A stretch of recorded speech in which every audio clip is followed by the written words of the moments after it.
Muy grato saludarles, estimados amigos. Nuevamente nos encontramos y seguimos poniendo las barbas en remojo. El día de hoy hablaremos de un tema bastante debatido, bastante sensible. Unos lo niegan, otros lo aceptan. Sin embargo, por lo menos en lo personal, quienes vivimos en el campo, lo percibimos como una realidad. Crisis climática. ¿Qué hacer al respecto?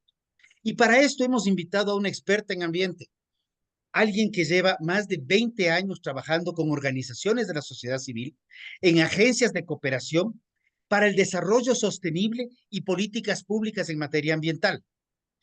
Tiene estudios de sociología, biología ambiental y un máster en política ambiental.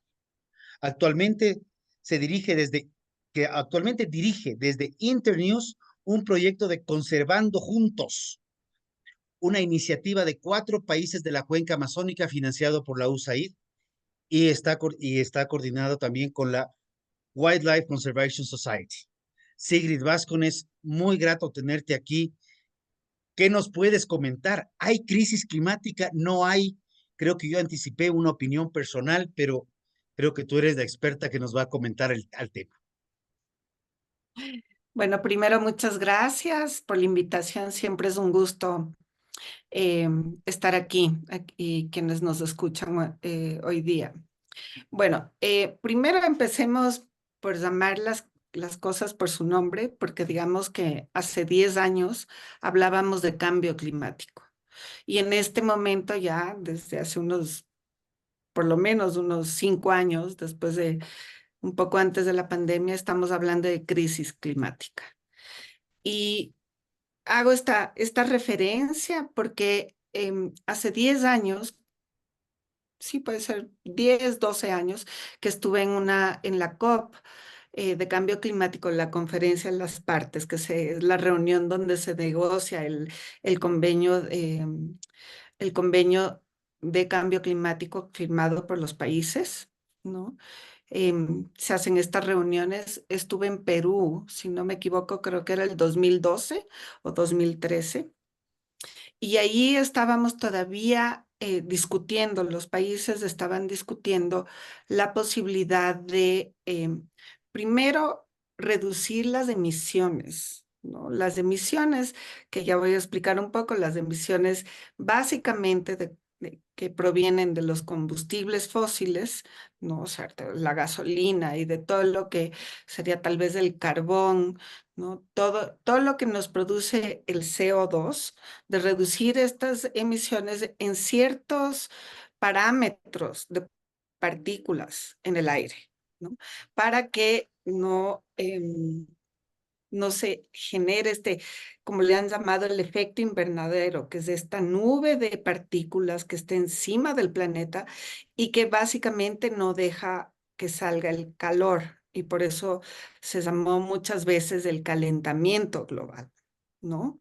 Porque Mm. son estas partículas en suspensión en la atmósfera que ya no son atrapadas por los árboles, porque los árboles atrapan el CO2 y generan el oxígeno, sino que ya tienes tanta saturación de CO2 en la atmósfera que básicamente es como una capa, ¿no? Que no deja que salga el calor y eso aumenta la temperatura, ¿no?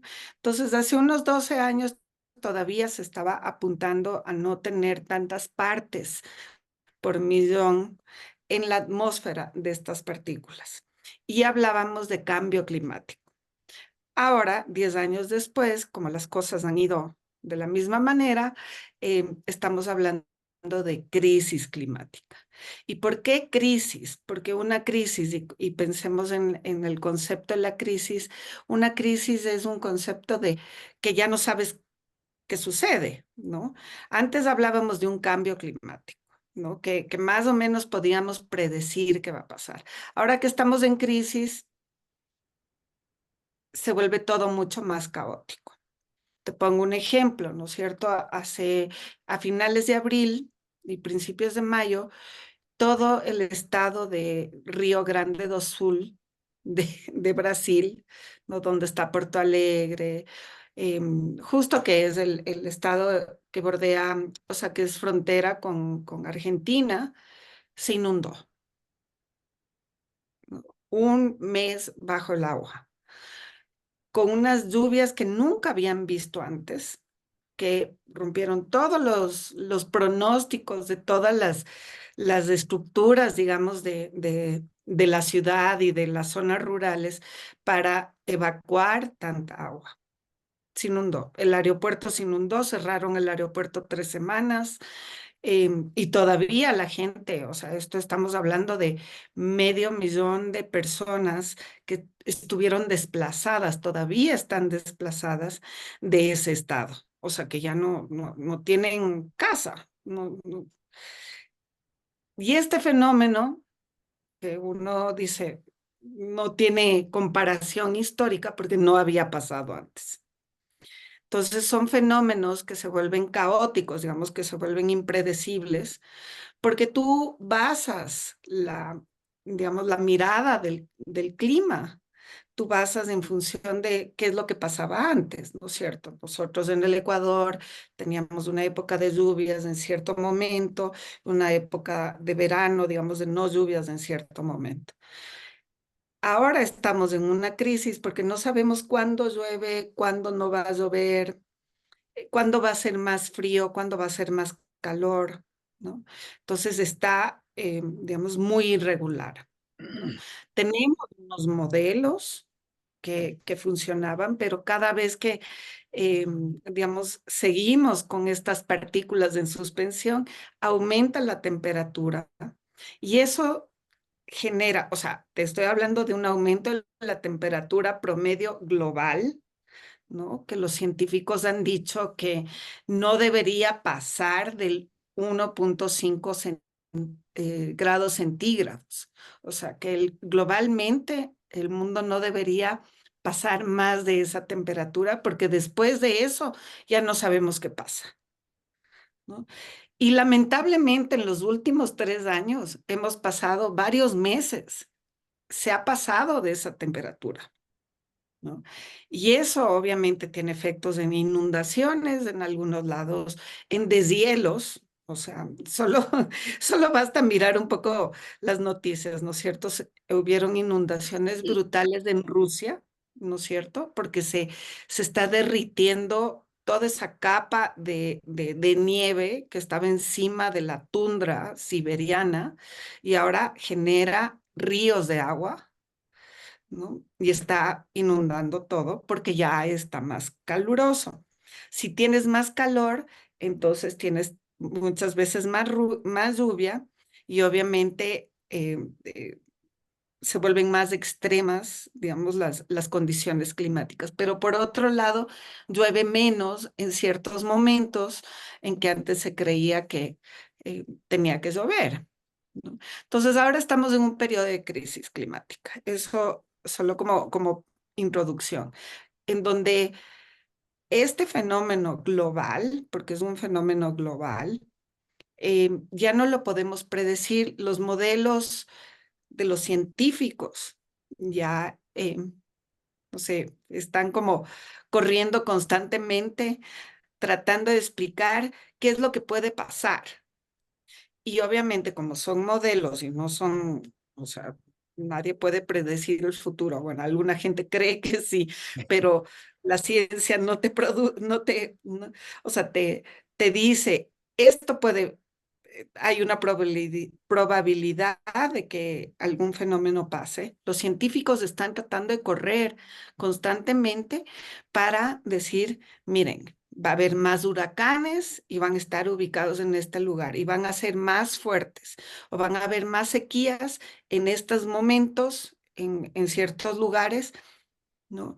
¿Cómo para qué? Para que la gente que vive en las ciudades, tú que hablas, por ejemplo, desde el campo, que pueda sembrar en ciertas épocas, que pueda cosechar agua, o sea, guardar agua, pero está siendo muy difícil porque no tenemos mucha certeza, Yo ¿no? te cuento, hace muchos años, nosotros sabíamos cuándo comenzaba el invierno, cuándo comenzaba el verano.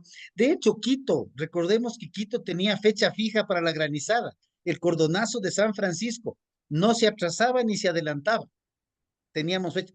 Acá en la zona de Pintaj, el 8 de septiembre, Día de las Marías, teníamos lluvia. En- en- y uno podía saber cómo se movía. Ahora es evidente y creo que esto también va a tener una incidencia en la producción de alimentos. ¿Por qué? Porque es absolutamente incierto.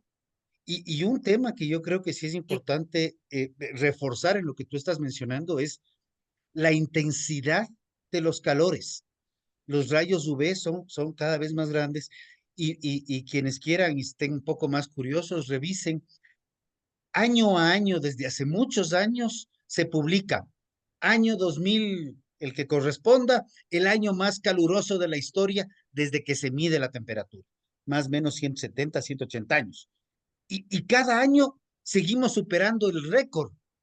Y ese récord obviamente hay, y con esto voy con una pregunta un poco difícil, porque sí es un tema que nos preocupa, es, tenemos claro que hay un cambio, tenemos Ujú. claro que hay una modificación, dentro de instituciones nacionales, y aquí sí soy un poco crudo, sabe si se está haciendo algún grado de investigación para no solamente tener modelos probabilísticos de si llueve o no llueve, sino cómo se están comportando las plantas o los animales, porque tiene que haber un cambio también en el comportamiento de la naturaleza con estos cambios. A ver, y ahí, y antes de contestar tu pregunta, em, asociado al efecto de cambio climático, o sea, como todo nos afecta, no solo vivimos los humanos en este planeta, ¿no? Los animales comienzan a también morirse, ¿no? Y la biodiversidad asociada. Ese es el otro problema, digamos, el otro gran desafío global es que tenemos en casi todas las especies que piensas, o sea, sapos, conejos, tenemos una reducción del 50% de la biodiversidad a nivel global. Y en algunas especies, por ejemplo, y traigo a colación esto antes de contestarte, de polinizadores. ¿Cuáles son los polinizadores? Los insectos, especialmente las abejitas, ¿no es cierto? Que se han reducido en algunos casos 75%. Entonces, cuando tú tienes una crisis climática, también tienes asociado unos cambios en la biodiversidad. O sea, las especies, nosotros somos dentro de las especies animales, digamos, somos las que podemos adaptarnos mejor, ¿no es cierto? O sea, me puedo construir una casa más alta o me puedo ir a vivir a otro lugar, pero muchas especies no pueden, simplemente se mueren. Y esto, como tú dices, se requieren primero muchas investigaciones de línea base. O sea, cuando digo de línea base es saber qué es lo que teníamos, con lo que contamos. ¿No es cierto? En el país siempre estamos hablando que el Ecuador es un país sumamente biodiverso, ¿no? Y hay algunas instituciones que sí se toman el trabajo de hacer eso.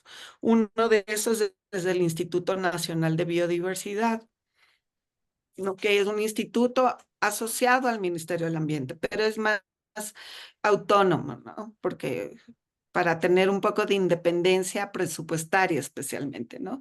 Y ahí congregas muchas investigaciones sobre qué está pasando con las especies. Sin embargo, para decirte, sé que hace unos meses estaban pensando en desaparecerlo, ¿no? Porque no, o sea, se piensa que el no saber, que el tener esa información no es tan útil o tan comercialmente tan útil. Pero ahí se generan muchas investigaciones. Hay otro instituto asociado que también se llama el INIAP, que investiga, digamos, la forma de toda la diversidad vegetal que consumimos, ¿no es cierto? El cacao, ¿qué va a pasar el cacao en un momento de crisis climática? Ahorita, por ejemplo, sabemos que los precios del cacao están muy altos, porque parece que hay mucho efecto de crisis climática asociada también al fenómeno del Niño de este año en la cosecha de África, que es el mayor productor. Creo que Costa de Marfil, Costa de creo que es uno. Marfil, el mayor productor del mundo. Entonces, esos tuvieron efectos muy fuertes de una sequía y eso hace que el precio del cacao suba. Pero, ¿cómo se adaptan las plantas? ¿Cómo puedes generar, digamos, mayor producción aquí para adecuarte a esos cambios globales?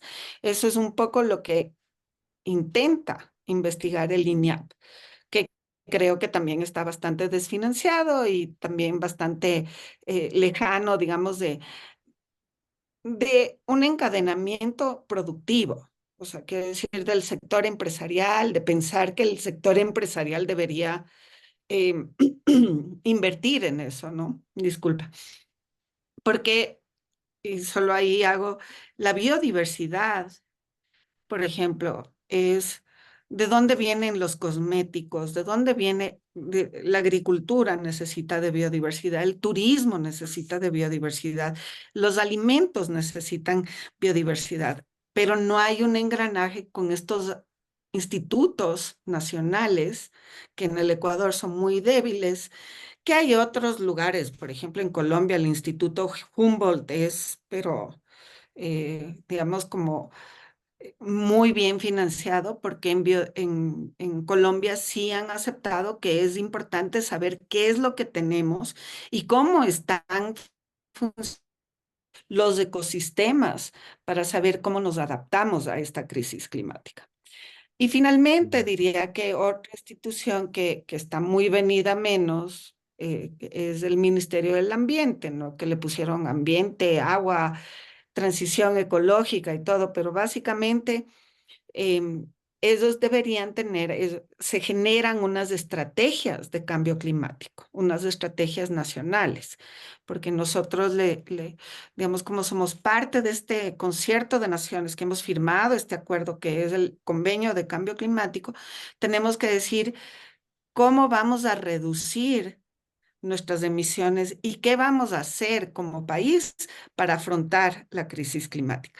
Y el ministerio genera estos informes que muchas veces la gente, el común de los corrientes no conoce el informe y aún peor, no es un tema de conocimiento, sino que el cambio climático exige que el Ministerio de la Producción, que el sector empresarial, acuicultor, por ejemplo, camaronero, o sea, que todo el mundo comience a trabajar en relación a este fenómeno eh, que estamos enfrentando, pero no hay recursos para que se hagan estas acciones.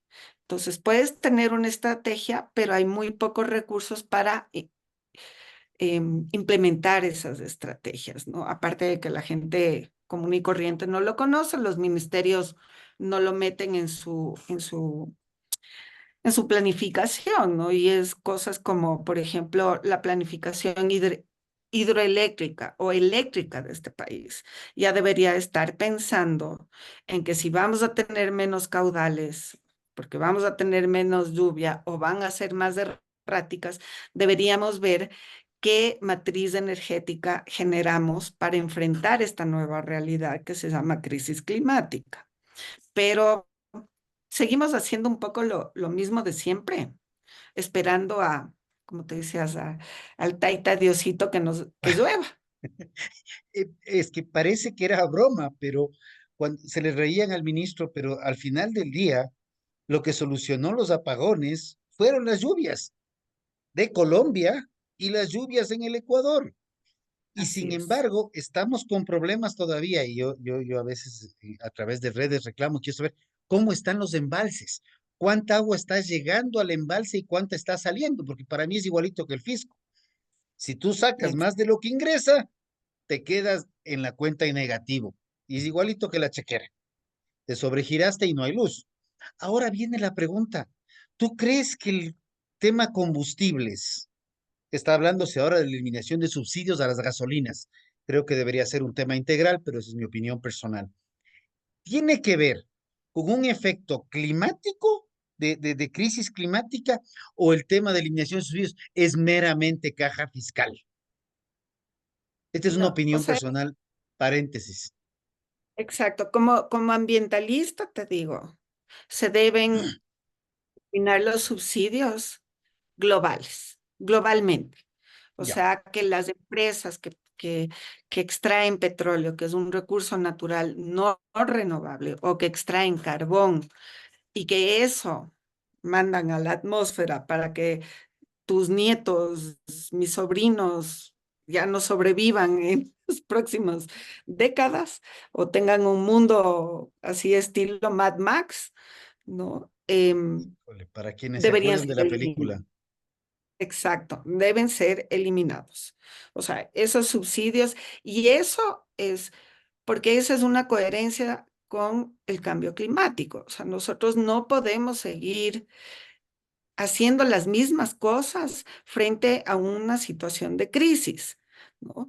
Y tenemos que generar una transición, ¿no? Tenemos que ver cómo generamos energía, cómo generamos una movilidad más multimodal, ¿no?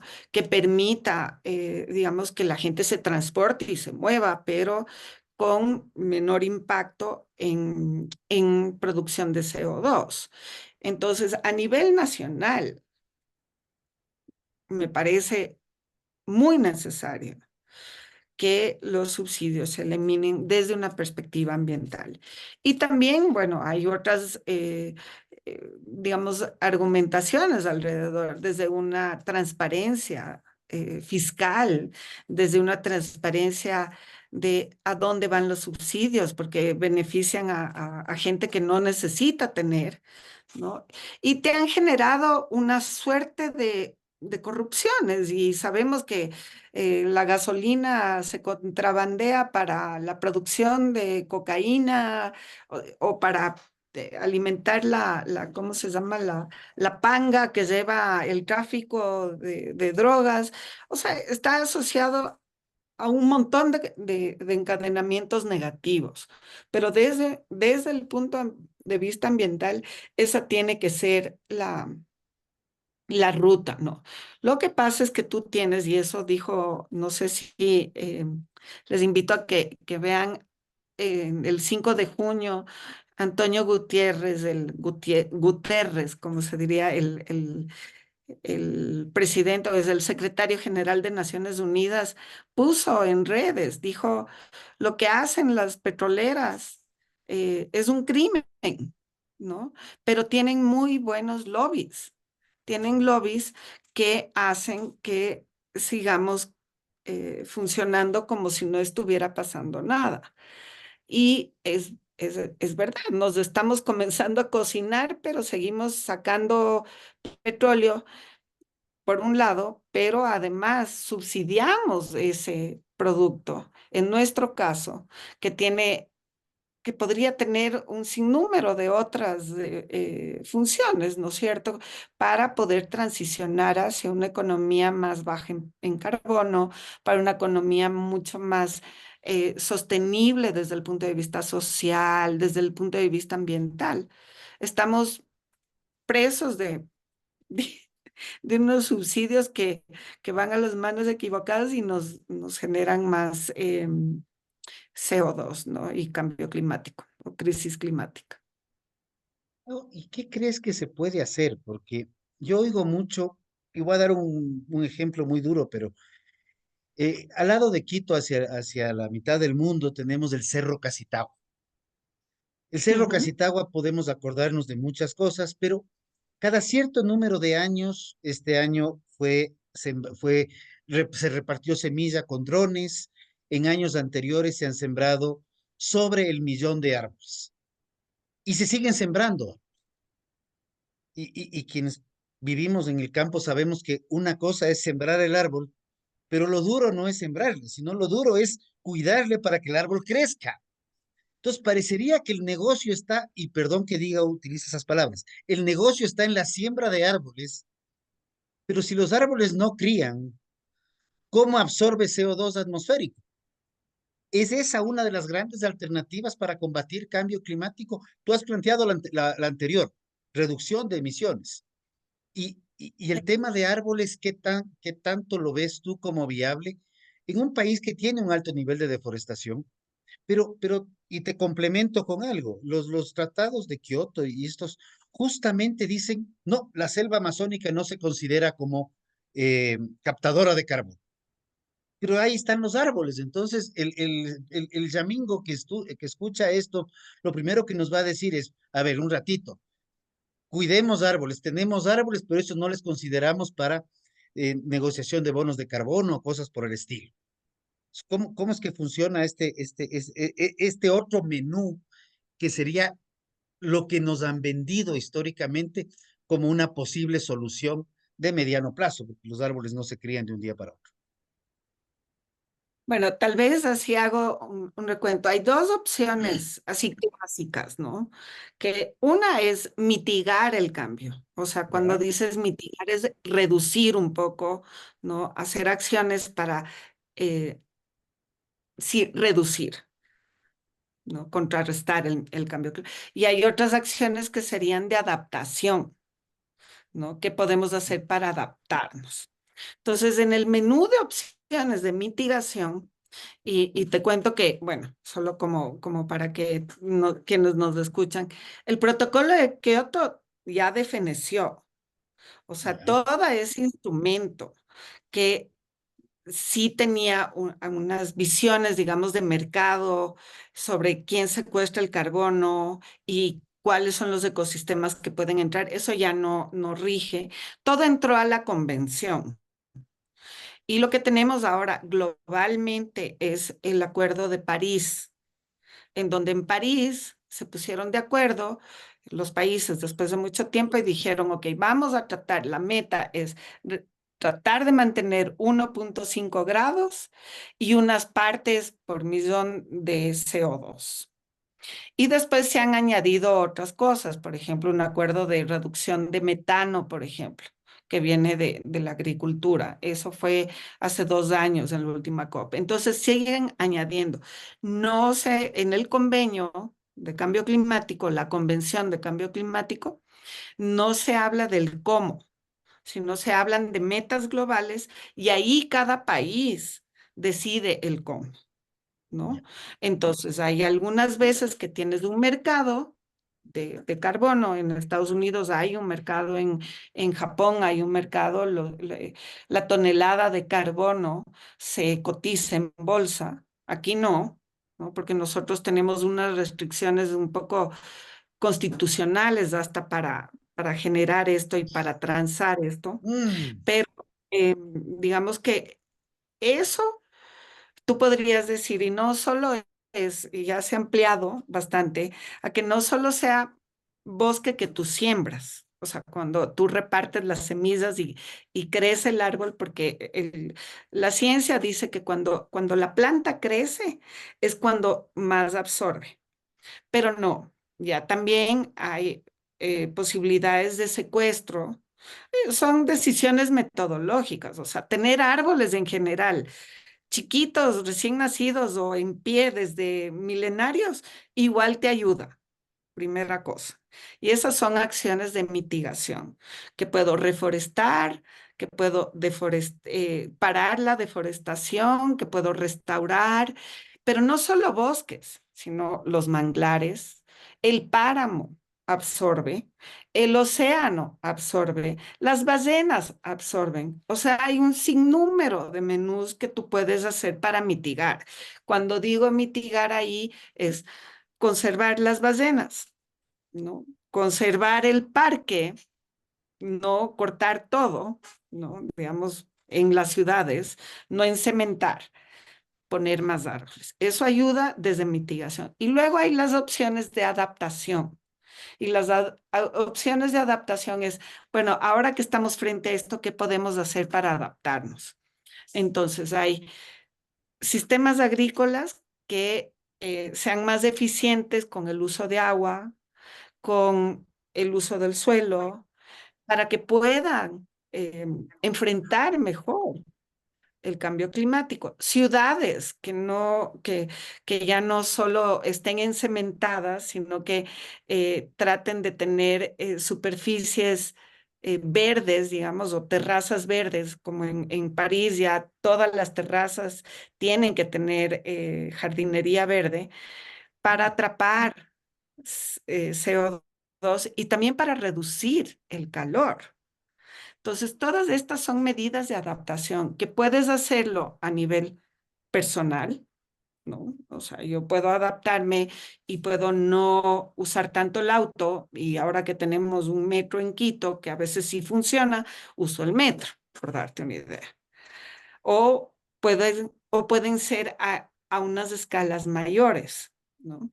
Entonces, creo que no es, o sea, es la oportunidad, y no lo veamos solo como el desafío, sino que es una oportunidad, es que tú puedes enfrentar el cambio climático desde distintas formas, ¿no? Tú puedes hacerlo reduciendo o cambiando tu estilo de vida, ¿no? Porque todo agrega, pero también adaptándote a.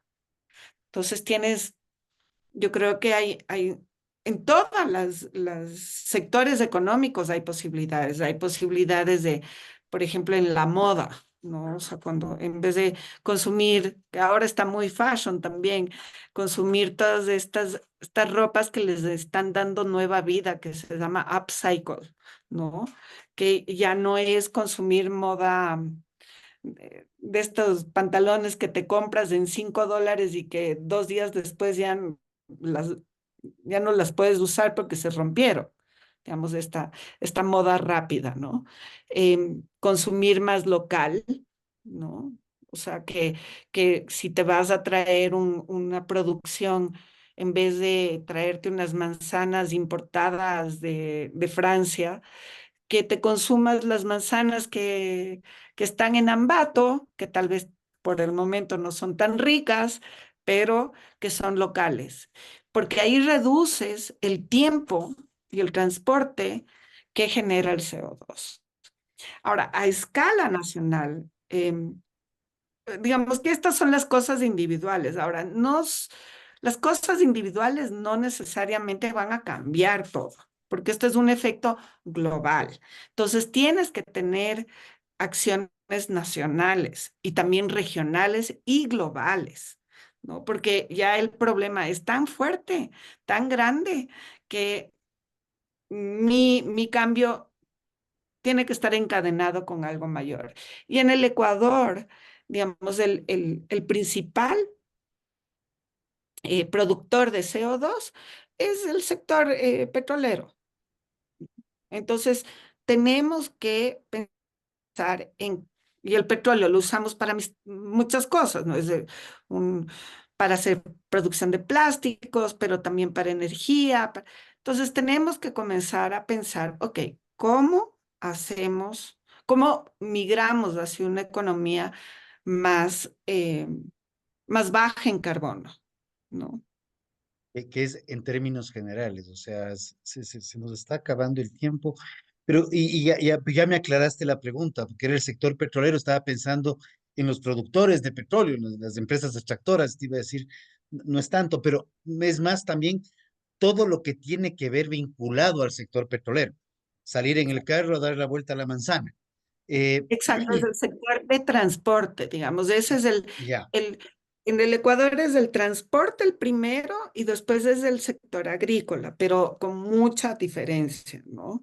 Pero el sector transporte es finalmente el que produce más. Entonces, si haces un balance, es que no puedes balancear las cuentas mucho, ¿no? O sea, no puedes por escala en este país para reducir la huella de carbono. No puedes plantar árboles en todo el Ecuador y esperar y seguir teniendo tantos autos y tanta producción petrolera, ¿no? ya.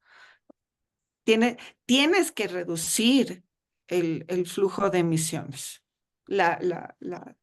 Y eso sí significa pensar en energías distintas, En ¿no? energías distintas hemos oído hablar de fotovoltaicas, vemos los proyectos eólicos, vemos la geotérmica.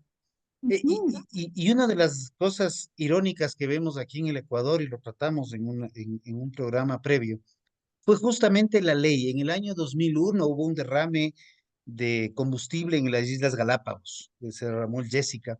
Y a raíz del derrame del Jessica en el Parque Nacional, se promulgó una ley que dice, en las Islas Galápagos está prohibido el consumo de combustibles fósiles y toda energía debe ser renovable. Al poco tiempo se construyeron unas hélices de energía eólica en Baltra y ahí están las hélices, no generan nada y 20 y pico de años más tarde, las islas siguen trabajando con energía generada por combustibles fósiles, los autos obviamente consumen gasolina y fue un queremos que todo cambie para que todo quede igual. Ahora, viendo el tema tiempos, definitivamente tú has planteado algo que todavía poniéndolo en otras palabras. Aquí necesitamos una campaña de educación.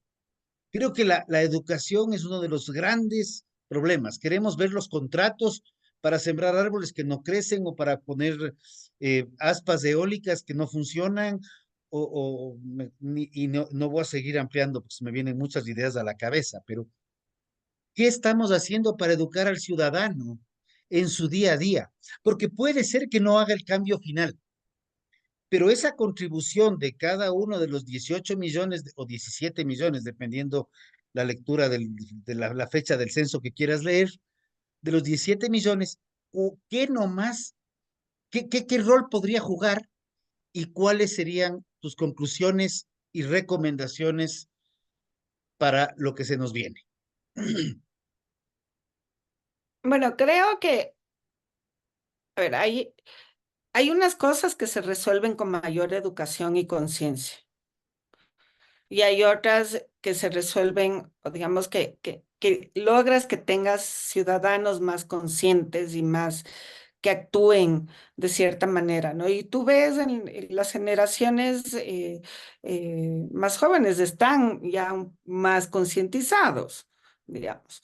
Pero eso no resuelve patrones de consumo. Ojo, Ya. yo creo que una cosa que sí es clave, y esto es doloroso decirlo, pero si queremos realmente hacer las acciones individuales, tienen que haber un cambio en el consumo. Cuando digo en el consumo es cómo consumes, qué consumes, cuánto consumes, porque el cambio climático nos ha demostrado que el planeta es finito, o sea, es una bola, Ujú. estamos todos ahí, no hay dónde más ir. Ya, pues, Elon Musk dice que nos vamos a ir pronto a otros lugares, pero al menos tú y yo probablemente no vamos a tener ese chance. Y tus hijos o tus nietos tal vez puedan, pero este es una economía en un solo planeta. Y la visión de poder seguir produciendo emisiones no es sostenible, no es sostenible, está generando una crisis climática. Entonces tenemos que cambiar la forma en que consumimos y los patrones de producción. Entonces hay cosas tan claves como la producción de energía que hemos hablado, ¿no es cierto? El Ecuador debería diversificar esa producción de energía. En Islandia, no es en Islandia, Finlandia va a producir geotermia. Ok, aprendamos de eso, planteemos de eso. La eólica, que por cierto, tal vez en Galápagos no está, pero a mí me enorgullece que en Loja hay proyectos, hay dos Villonaco, cantones que ya están y hay Villonaco otro. funciona muy bien. Exacto. Y hay Así otro es. cantón que también tiene energía eólica. Entonces tienes que ver esto, pero tienen que sumar y tienen que agregar. Pero tenemos que tener una visión clara del país, ¿no? O sea, como, y digamos, el sector empresarial, ¿no es cierto? Porque yo sé que tú tienes muchas relaciones con ellos. Tienen que entender que el cambio climático les afecta a ellos, les va a afectar a su modelo de producción. Entonces tienen que hacer cambios en la manera en que producen, porque no, no es sostenible, ¿no? Ya no, Ya. no podemos, ya estamos enfrentando esto, ¿no? Entonces creo que hay educación, por otro lado hay información, ¿no? Y ahí solo quería hacer una cuña rapidita. Desde la organización en la que trabajo, que se llama Internews, sacamos un reporte sobre periodismo ambiental a nivel global. Y ahí se muestra cómo tener acceso a esa información, a periodismo ambiental y hablar de estos temas, está generando algunas respuestas en el sector público, en las personas, en las empresas, frente a estos temas. Entonces, y eso es algo que deberíamos tener. En este país todavía tenemos un gremio de periodistas ambientales muy pequeño, pero la información ambiental es cada vez más necesaria para saber qué hacer, cómo hacer y qué exigir. Porque no podemos tener todavía unos municipios que no piensen en hacer algo frente a las inundaciones que se vienen, frente a la escasez de agua. No, tenemos que exigir y exigir rendición de cuentas frente. Y creo que has mencionado un tema y yo lo dejo aquí. eh, los municipios también, educación en el manejo de recolección de basura, porque resulta que la basura, y en un 60%, municipio más, municipio menos, son productos orgánicos. Y ese producto Ujú, orgánico que se descompone es metano que va directamente a la atmósfera. Y es metano que puede ser energía, así porque la es, basura en el mundo entero es plata. Aquí nomás estamos enterrando la plata en términos literales. así Entonces yo es. creo que debemos apuntarle a ese tipo de cosas. Yo creo Ujú, que estos temas yo te agradezco infinito. Creo que vamos a dejar un poco de inquietudes. Espero que de esta entrevista la gente busque. Tenemos el acceso, las redes sociales tienen muchos pros, muchísimos contras, pero nos dan herramientas para ver dónde buscar. Me nota, Internews, periodismo ambiental.